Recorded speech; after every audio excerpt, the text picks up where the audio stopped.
أعوذ بالله من الشيطان الرجيم بسم الله الرحمن الرحيم والصلاة والسلام على رسول الله وعلى آله وصحبه أجمعين. Assalamu alaikum wa rahmatullahi wa barakatuh. Chers frères et sœurs, on vient de terminer le mois de Ramadan. Alhamdulillahi Rabbil Alamin. Qu'Allah subhanahu wa ta'ala nous compte parmi ceux qui ont atteint la taqwa. Qu'Allah subhanahu wa ta'ala nous pardonne nos péchés et qu'il nous pardonne nos fautes et qu'il nous compte parmi les meilleurs de sa création. Birahmatika arhamar rahimin. Chers frères et sœurs, vous savez tous que durant ce mois de Ramadan, chacun d'entre nous était à la recherche de cette taqwa, qui était donc l'objectif du Ramadan, qui était donc d'atteindre la piété, le fait de craindre Allah subhanahu wa ta'ala. Une fois que ce Ramadan est terminé, il est donc de notre devoir, il est donc essentiel pour chacun d'entre nous de méditer, de regarder, de voir quelles actions mettre en place pour préserver cette taqwa. Quelles actions mettre en place pour garder cette taqwa qu'on a tant recherché pendant ce mois de Ramadan.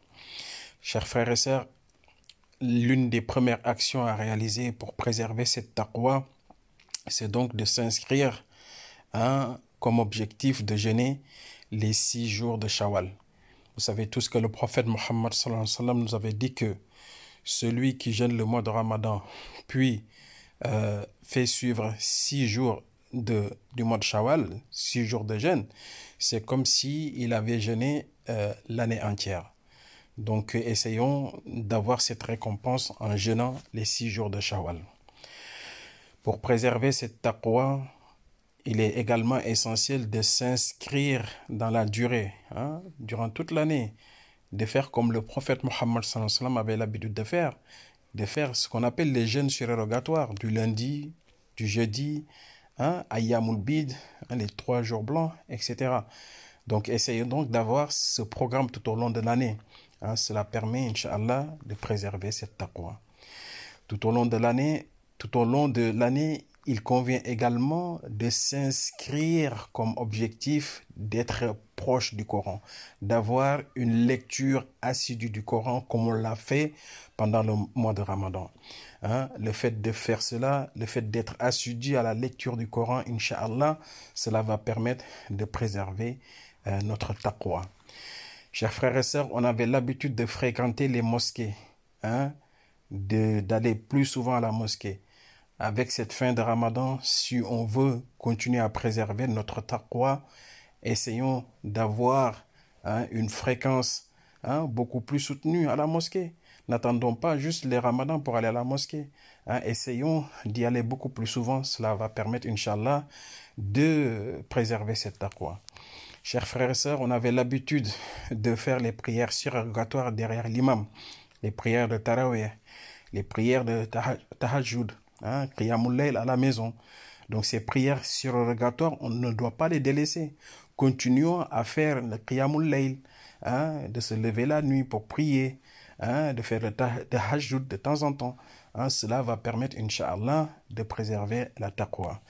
Chers frères et sœurs, on avait l'habitude de partager des repas, de faire de l'aumône, d'avoir une pensée pour ces personnes nécessiteuses.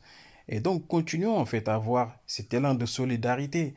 D'ailleurs, la Zakat el-Fitr, on l'a sorti.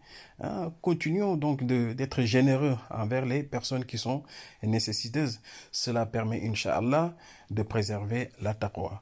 Chers frères et sœurs, on avait l'habitude de faire beaucoup d'invocations, beaucoup de dhikr.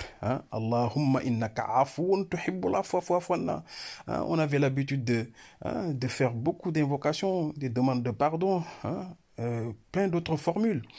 Conservons en fait cette habitude.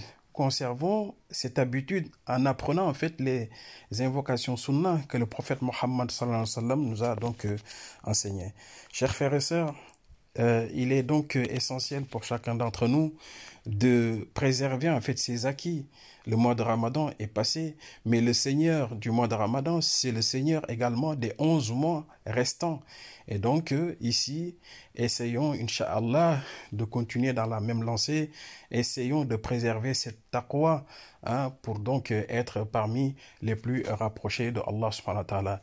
Ya muqallib al-qulub, thabbit qulubuna ala dinik bi rahmatika arhamar rahimin wa sallallahu barik ala sayyidina muhammadin wa ala alihi wa ashabi ajmain subhanaka allahumma bihamdik nashhadu an la ilaha illa anta nastaghfiruka wa natubu ilayk. Assalamu alaikum wa rahmatullahi wa barakatuh.